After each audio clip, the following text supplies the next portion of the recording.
Alrighty, everybody. It's about noontime on Wednesday, August 2nd. And this is what be going on. Okay. Well, I still gotta add some big ones over there, some big rocks. Now, obviously, it's not finished, but I decided I would go ahead and work on finishing out this part because I am wanting to eventually be working on my little, supposed creek connector thingamabobber for when I actually hook up a pump so that this is basically always flowing a little bit.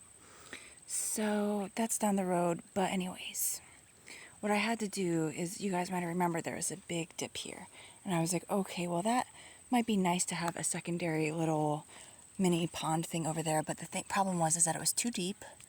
Uh-oh, I'm all muddy now. But it was too deep, and what happens is ducks love to stick their beaks in the water while they're eating. Okay, so it wasn't so much that was full of duck poop, it was full of little baby food crumble backwash from the ducks. Okay, and it was just completely mucked out, and it was going to be too much and too difficult to clean, so I filled underneath there with some pond pebbles to just bring up the level. Again, my drain is through 2 holes and 2 cement blocks down through there, which is I'm planning on keeping it permanently on over there, and then I turn it off and on over there. And I'm thinking that when I get the water flowing all the time, I do have to have this little pump set up by winter. What I'm just going to do is I'm going to leave this spigot slightly turned on so that rather than the water overflowing off the top of the pond when I have it constantly feeding through winter, it's going to constantly be draining a little bit to keep that from freezing. So here's how these birdies be doing. Now I am going to have to turn off the water in a bit because, I don't necessarily need this to turn all mucked up.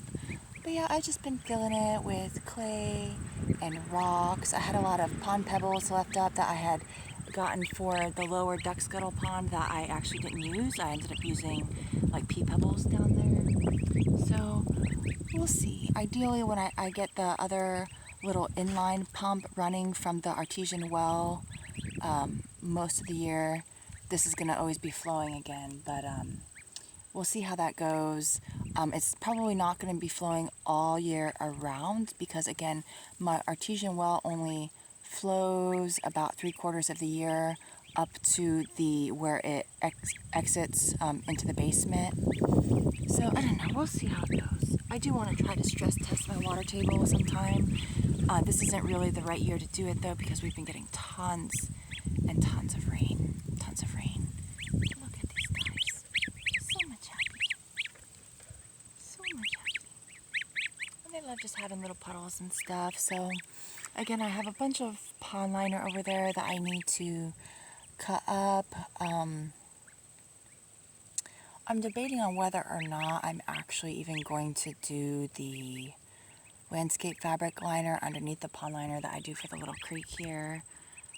We'll see. And then, even though the hose is coming out from under this pond liner, it's going to be set up above the next pond liner, and then, well, probably anyways, and then just covered in rocks.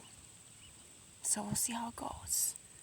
But anyways, I'm tired. I'm hungover again, so I'm taking it slow. I need to go get more of this little shorty fencing and some posts. I mean, I do have 1 roll of fencing left that I bought, but I gotta get posts to go through here, and then also to link it up to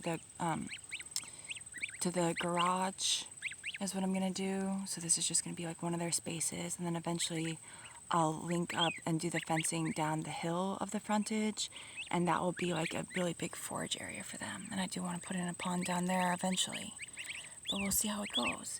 This little boy is begging to be thrown into the pond if he keeps harassing these little babies.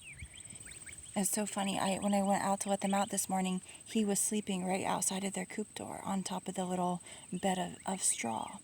Like he was like guarding them, but like anti-guarding them, if that makes sense, because he's like the one that's putting them through predator training. But see, now they're all lulled into complacency. But at least they know that he will try to catch them and stuff a little bit. So hopefully, we still haven't seen any raccoons. I haven't seen a single raccoon on my property yet this year, which is absurd. highly anomalous. Okay.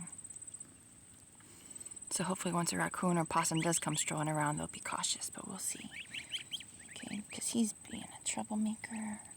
I had to lock him in one of the downstairs bedroom a couple times because he was just going after them too much. He gets bored. And then Josephine lately, I think she's been bringing rodents into the house just for him to try to catch. So it's upsetting that she does that. Brings them, it's like backwards hunting. She's supposed to get the rodents in the house, but she's been doing that, but then also bringing rodents inside still. So anyways, I think this is going to be super great, and I'm excited. Goodbye.